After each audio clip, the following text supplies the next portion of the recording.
Hi friends, welcome to Gautami kitchen. ఈరోజు నేను చేయబోయే రెసిపీ కాకరకాయ కర్రీ.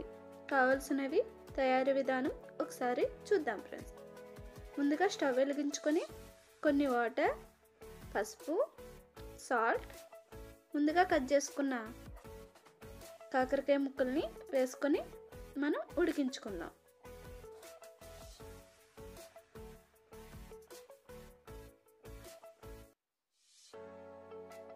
ఫ్రెండ్స్, మూత పెట్టుకొని చూడండి, ఇలా ఉడికించుకోవాలి.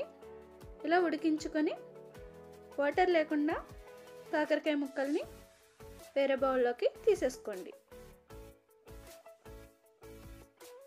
మళ్ళీ ఒకసారి స్టవ్ వెలిగించుకొని బాండి పెట్టుకొని ఆయిల్ వేసుకుందాం. ఆనియన్స్, గ్రీన్ చిల్లీ వేసుకొని వేయించుకుందాం. ఇలా బ్రౌన్ కలర్ వచ్చేంత వరకు వేయించుకోండి. ముందుగా ఉడికించుకున్న కాకరకాయ ముక్కలను కూడా వేసుకొని ఆయిల్లో వేయించుకుందాం. మళ్ళీ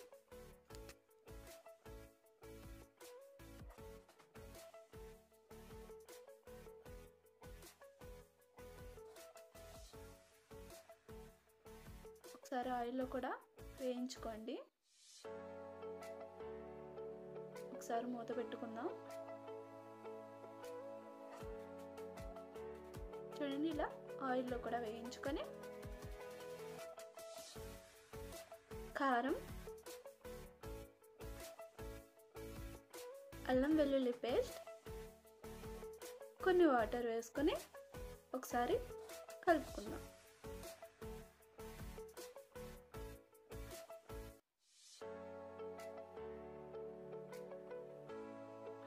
చూడండి, ఇలా కలుపుకొని ఇప్పుడు మూత పెట్టేసుకుందాం ఫ్రెండ్స్.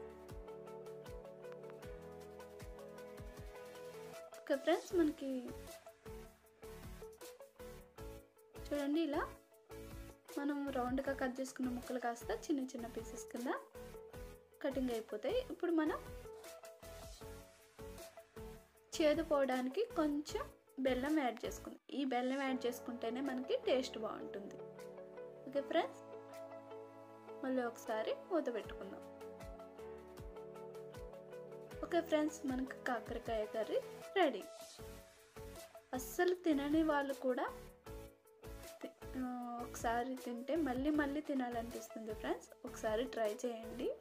ట్రై చేసి మీకు ఎలా వచ్చిందో నాకు కామెంట్లో పెట్టండి. తప్పకుండా లైక్ చేయండి, కామెంట్ పెట్టండి, షేర్ చేయండి. Thank you friends.